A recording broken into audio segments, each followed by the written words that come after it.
And joining us this morning exclusively in the studio is Laurie Russo.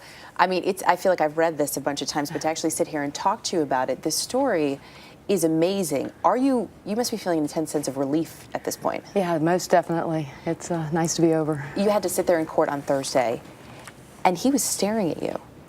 Yes. And that was the first time you'd seen him. Correct. What was that like for you?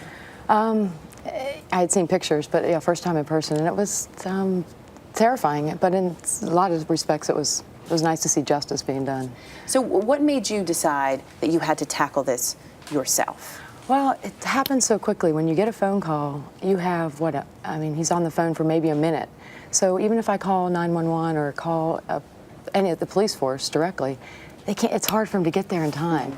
So I started thinking, I'm going to have to figure out how I can make this work. Because understandably, you were terrified. He knew things about you that seemingly he couldn't have known without being inside your home. Right. Knew your schedule. Give us an idea of what that was like and when you realized just how much information he had. Well, each call seemed to get progressively angrier and with a little bit more information. He knew my son was away at college. He knew I lived alone. He presumably was in my property. He knew I had things about my backyard. I had a hot tub that was sunken. You only know I have that if you've been in my backyard. And he referenced that. He referenced knowing my car. He referenced knowing everywhere I go. He referenced that he knew I lived alone. Yeah, that's beyond creepy. Yeah. Honestly, for anyone.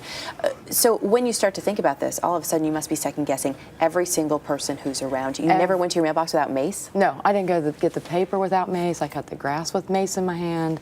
I wouldn't walk down the street without mace. Did you suspect any of your neighbors? The poor neighbors, all the ones I didn't know.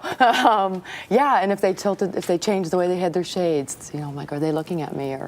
And the neighbors that I knew were great. They were my second set of eyes. It's amazing because as we heard from the detective and you and I were talking in the break too, there is no connection that you can figure out that this man has to you. And are you still at a loss for how you became the target? Totally, yeah. I have no idea how.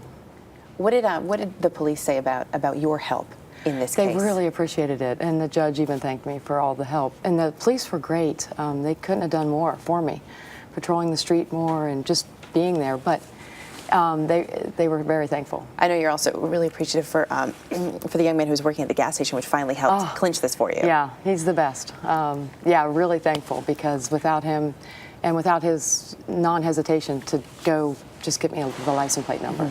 So Professor's now facing, as we mentioned, up to 18 months in prison. How do you feel about that?